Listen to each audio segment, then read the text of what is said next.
Today I'm with David Adair. David, welcome. Thank you for having me here. So David, why did we stop going to the moon? And why did we really kind of have a halt to this in the early 70s of the space program?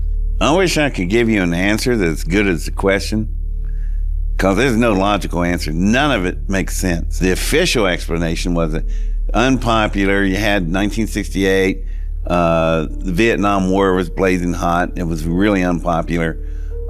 There was just poverty, and LBJ was trying to run the great programs, welfare and food stamps, all that stuff came about. Hard times. It was, and they were just, but it really, I can pinpoint it better. It was NASA's fault for not telling you what they were doing, why they were doing it, and how their money was spent. If you would have had that subdivision of NASA called Technology Transfer, that division really, if they had advertised that to the public would have went, man, we're getting some good returns on our money. Where do you think this stuff came from? Came from the space program. In the computers, I could go for hours because there's so much in computer technology we had to learn just to calculate our way to the moon and back. I started doing research with working as a space industrial transfer consultant. And in that world, I got to see a lot of cool stuff that the industrial applications were being used in space. And so one of the challenges that especially Soviet Union was really leading on was the melting of metal in a weightless environment. And that's when I saw what looked familiar to back at Groom Lake. I went, that's how they made this thing. They must have casted this thing In the vacuum weightlessness of space. Yes. And it wasn't until more research and I finally got the idea, how do you shape metal in a weightless environment? The Soviets were looking at it, America and NASA was looking at it. It's like shoveling smoke or trying to hammer Jello to the wall. It's a little hard, y'all. But an accident happened up there back in Skylab where one of the astronauts listened to some music and the sound waves started pushing the metal everywhere. And there it was. Bam. That was the aha moment for me. And I started down the path of doing mathematical equations in geometric forms. For every shape in a geometric universe, a triangle, a cone, trapezoid, rectangle, it has a distinct sound that goes with it. So by composing music, you could shape with sound waves the object of what you wanted. Right. Any. Turned out, once I want. got started, the control tolerance was really cool. That's something we should get into. The control tolerance of standing vibrational waves, where you get them to interlock at a 90-degree corner.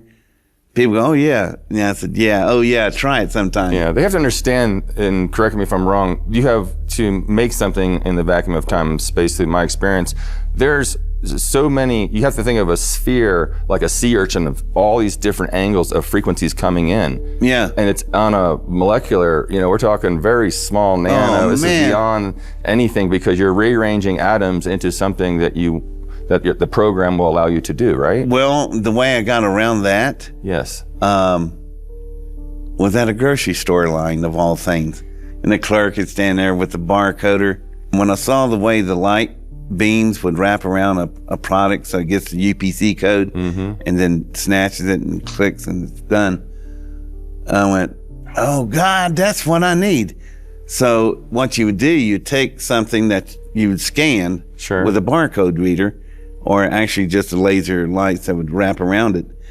You get the mathematical computations off of that, transfer it into a computer that I built that allowed me to roll over the mathematical computations into corresponding sound waves. And then what you do is when you have your molten metal in a weightless environment, I would use a thing called GAS, G-A-S, Getaway Special. I know it sounds funny. No, I'm making this up. That was a real program. Look it up.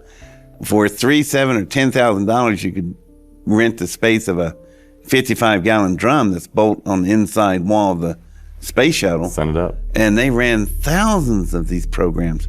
And what happened was when we played the computation equivalence of the shape, and from the reading of the barcode, the thing became an absolute twin of what you just copied. But the tolerance was so cool. I could control 1/10,000th of an inch.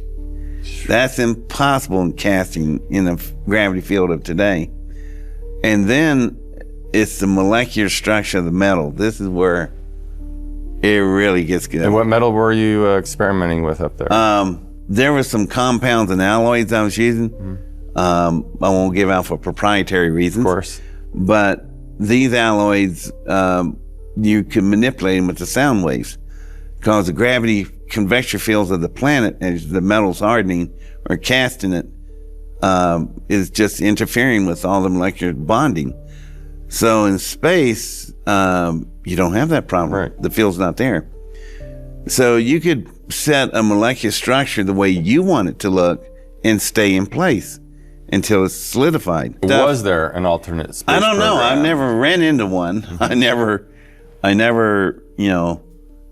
saw any of the Because they were ships. still receiving money, but we weren't going anywhere. Right. So that's, for me, a problem for the American people. 50 years ago, I could hurl 3 men and 450 tons of equipment 500,000 miles to the moon and back round trip. Today, I can't even get off the planet to get low Earth orbit. I have no way going to the moon. Can't even take myself there, much less any equipment. So we went backwards. We shut down. You're right. In around 1970, 72, Yes. we were poised to really move on to the moon, and then it just stopped and shut down. The pads that the space shuttles launch from, pad 39A and B, Google them and look at them. Very familiar with It's this, just yeah. concrete slabs. It's nothing. They took the launch gantries and cut them to pieces and sold them for scrap iron. That's a clear message. You ain't going nowhere. Where are they today? Where is NASA today, and where is our space program going in relation to, let's say, the other countries, the other G8 countries? Boy, that's a loaded question. Right now, NASA has going JPL. That's about it. Jet Propulsion Lab. They're sending out robots to explore outer planets and inner planets. Well, in a nutshell, David, as a civilization, where are we going to wrap this up here amongst the stars? Well, right now on an official level, there's just no party we're invited to. We're not going anywhere. They've made that clear by cutting up the pads 39A and B. They've ended the manned space program. They're okay with the little robots and satellites, but they don't want man out there for some reason. It's going to be hard to get away from AI in the future. It's going to be so integrated into the fabric of society, and they already started on the commercial parts. You watch TV now, they're talking about AI in your life and can help, historians understand better history and all this stuff.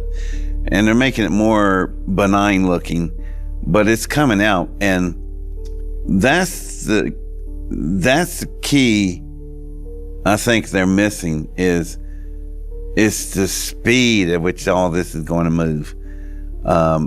When the AIs get to a level where they can be self-aware, man, you're going to see a jump like you're not going to believe. Now, if we survive this, then within a single generation, we could jump from this world we're in now back to George Jetson. Think about y'all. They tell us in the last 15, 20 years, our technology equals all the technology of the last 5,000 years combined. How did we jump so far so quick? We cheated. We saw the answers to the test. We saw somebody else's devices. So that's why we were jumping so much.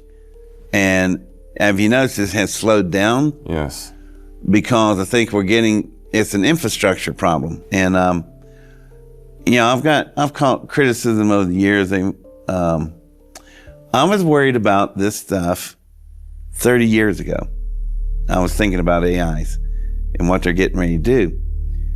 So I caught a lot of criticism because I won't publish white papers. And they said, oh, you're a fake, you're a fraud, it doesn't exist. And they go, because you don't have any white papers, no research. Yeah, you're right. It's not because I didn't do it. It's classified. I did do it.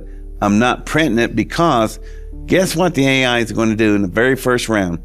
They're going to pull all the white papers, all the patents, instantly, process it. Want to see what we know. Yeah, and then start looking for weak points. They'll come up on David Adair, and they get a blank, and they go, well, did he do this stuff or he didn't do it? He's an unknown. We don't know how to deal with him because there's nothing on him. And that's how you get around 1 million IQ. They can't do anything to you if they don't know anything about you.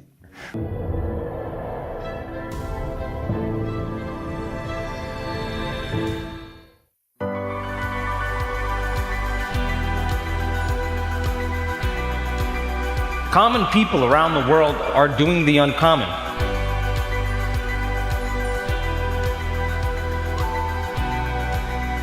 I mean, it is literally the Netflix of spirituality.